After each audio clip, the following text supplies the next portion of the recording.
Bonjour, je m'appelle Pascal Deville, je suis fleuriste chez Jardiflore et je voudrais vous proposer un montage avec les fleurs de fin d'été pour garnir votre table. Commencez donc par vous promener dans votre jardin et rassembler les quelques fleurs ou fruits que vous trouverez en cette fin d'été. Pour réaliser le montage, j'ai prévu de la rhubarbe avec le feuillage, un peu de feuillage que j'ai trouvé dans le jardin, un peu de lierre, quelques feuilles de peuplier.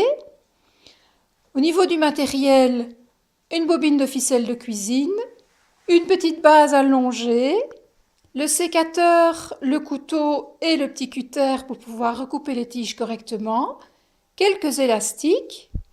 J'ai aussi trouvé les premières mûres dans le jardin. J'ai cueilli quelques dahlias, 2-3 petites boules d'hortensia, quelques géraniums et un peu de petites fleurs d'été que j'ai trouvées dans les bas-côtés.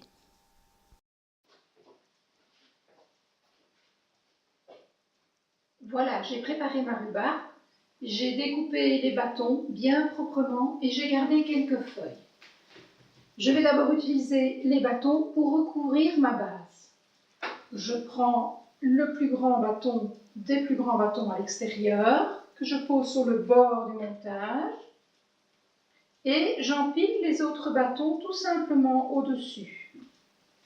Ça va me permettre de cacher ma base en oasis et d'insérer les fleurs dedans.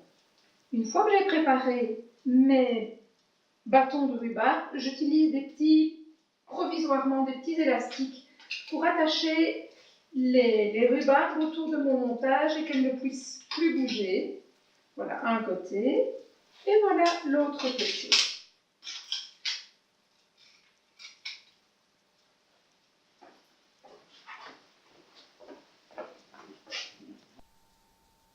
Et voilà, j'ai arrangé toutes les rhubarbes autour de ma base en oasis et je les ai attachées provisoirement avec un élastique.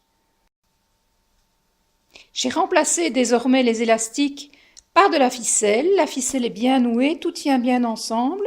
Je n'ai plus qu'à enlever l'élastique. Voilà.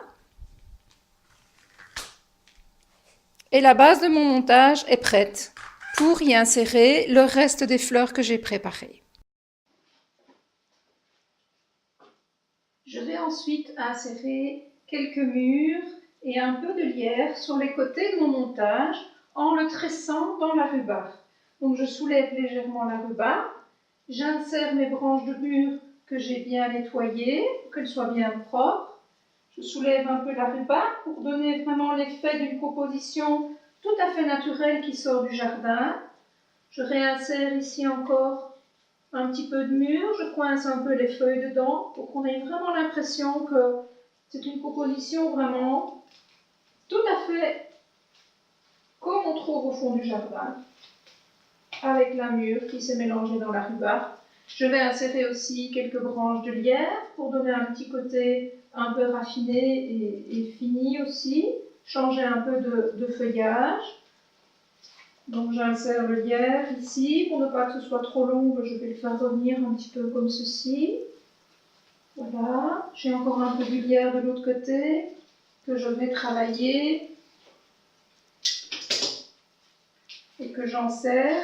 Vous pouvez faire le montage aussi long que votre table n'est. Si vous voulez une très longue table, vous pouvez doubler la longueur de la rhubarbe et partir en longueur vraiment tout au long de la table. Ensuite, je vais travailler un peu mes fleurs et insérer dans la rhubarbe les petits piquets que j'ai trouvés au jardin. Voilà, je glisse un peu ici. Je vais mettre un peu d'hortensia. J'ai vraiment pris un dégradé de couleur, vraiment comme si les fleurs étaient dans mon jardin. C'est celle du jardin avec un peu de... Je vais faire partir un peu les fleurs aussi sur le côté. Utiliser aussi quelques graminées que j'ai prises pour vraiment donner un cachet vraiment comme si c'était vraiment... C'est vraiment toutes les fleurs que vous pouvez trouver soit dans vos bacs de fleurs, soit au bord de la route. Il faut avoir un peu les yeux ouverts. Voilà, ce sont des simples graminées.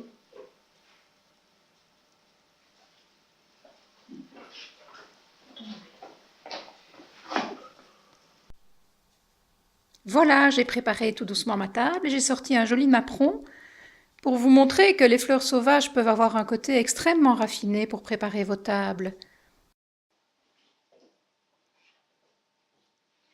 Et voilà, la table est prête, les invités peuvent arriver. Et votre investissement, c'est juste se promener dans votre jardin. Bonne fin de journée!